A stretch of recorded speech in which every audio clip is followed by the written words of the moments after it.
सूबे बिहार में एआईएमआईएम की पूछ बढ़ी है। पूछ बढ़ने के पीछे जो बड़ी वजह है वो है राज्य में हो रहा राज्यसभा का चुनाव। राज्यसभा के चुनाव में 4 सीट तो क्लियर कट एनडीए के पास है, लेकिन जो 5वीं सीट है उसने एआईएमआईएम की पूछ पूरे राज्य में बढ़ा दी है और विपक्ष जो है वो उनको अपने साथ रखना चाहता है।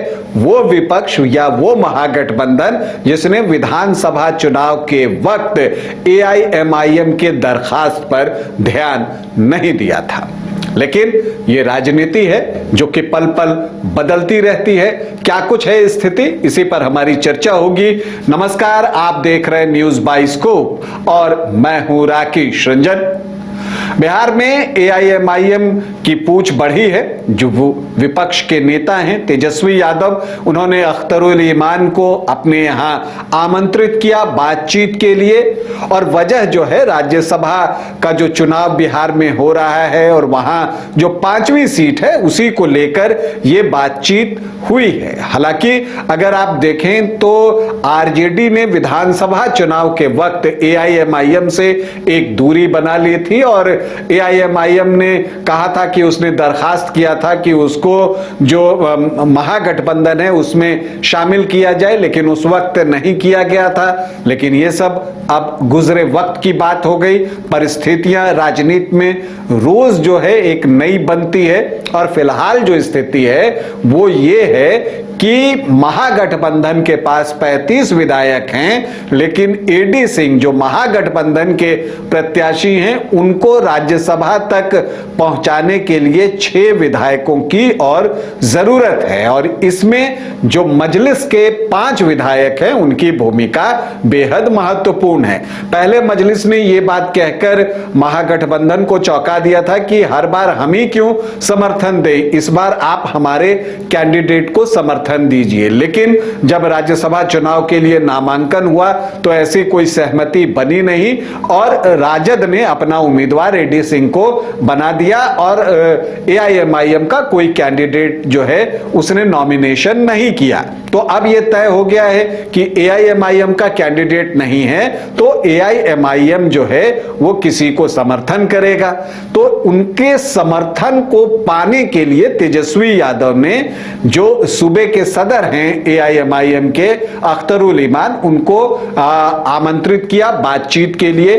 बातचीत हुई और बातचीत से बाहर निकलकर अख्तरुल ईमान ने कहा कि बातचीत पॉजिटिव डायरेक्शन में आगे बढ़ रही है।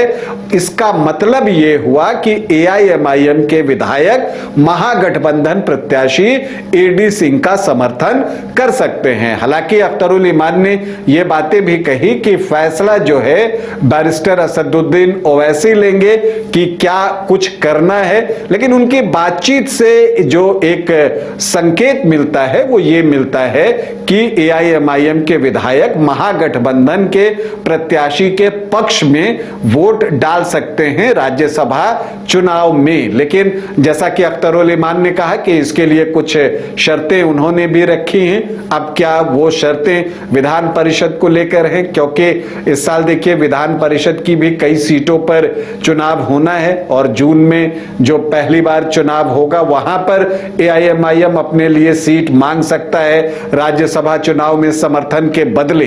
तो इसीलिए एआईएमआईएम अपनी शर्तें रख रहा है। उन्होंने इफ्तार के लिए 15 तारीख को तेजस्वी यादव को अपने यहाँ आमंत्रित भी किया है। जो पटना में एक इफ्तार पार्टी एआईएमआईएम दे रहा है उसके लिए अब उसमें तेजस्वी यादव पहुंचेंगे, इस बात की संभावना जो है उन्होंने व्यक्त भी की है। तो देखते हैं कि आगे क्या कुछ होता है। लेकिन आप कह सकते हैं कि राज्यसभा चुनाव ने एक ऐसी परिस्थिति निर्मित की है जिसमें जो एआईएमआईएम और आरजेडी और महागठबंधन जो अलग अलग रास्ते पर दिखता था, अब एक प्लेटफॉर्म की तरफ बढ़ रहा है। हालांकि राज्यसभा चुनाव में 5वीं सीट कौन निकालता है, इस पर कुछ भी कहना अभी मुश्किल जान पड़ता है। उपेंद्र कुशवाहा हैं, उनको 3 विधायकों का जुगाड़ करना है, 38 तो एनडीए के पास हैं, तो दूसरी तरफ महागठबंधन है। अगर उसका गणित देखिए कि 35 महागठबंधन के हैं, 5 जो है एआईएमआईएम दे दे और 1 बीएसपी दे दे तो उनके 41 हो जाएंगे। अगर 5 एआईएमआईएम के मिल भी जाते हैं तो क्या उसके बाद बहुमत जो 41 का है सीट निकालने के लिए वो एडी सिंह को मिल जाएगा? ये एक बड़ा सवाल है और इस पर उहापोह है, क्योंकि राज्यसभा चुनाव का इतिहास रहा है कि वहां क्रॉस वोटिंग होती है। लेकिन परिणाम जो भी हो, एआईएमआईएम की राज्य में पूछ जो है वो बढ़ी है। अभी के लिए इतना ही, इजाजत दें, नमस्कार। क्रिकेट के विश्व मंच पर छा रही हैं रांची की प्रतिभाएं। इन प्रतिभाओं को संवार रहा है जेके इंटरनेशनल क्रिकेट एकेडमी। अनुभवी कोच की देखरेख, सुविधाओं से लैस जेके क्रिकेट एकेडमी अनुशासन और आत्मविश्वास का विश्वास भरा सफर। घर रहने का मकान भर नहीं, ये खुशियों की तिजोरी है। दरवाजे पर दस्तक देता पड़ोस, खिड़कियों से उमड़ आता आसमां, तारों में उलझी ऐसी ना जाने कितनी दास्तां। कहती हैं चले डायमंड सिटी, एक सफर हम सफर के साथ अपने घर तक। Diamond city, life long bonding, 500 से ज्यादा खुशहाल डायमंड परिवार। जल्दी करें, सिर्फ 200 फ्लैट बाकी। आज ही बुक करें अपना आशियाना।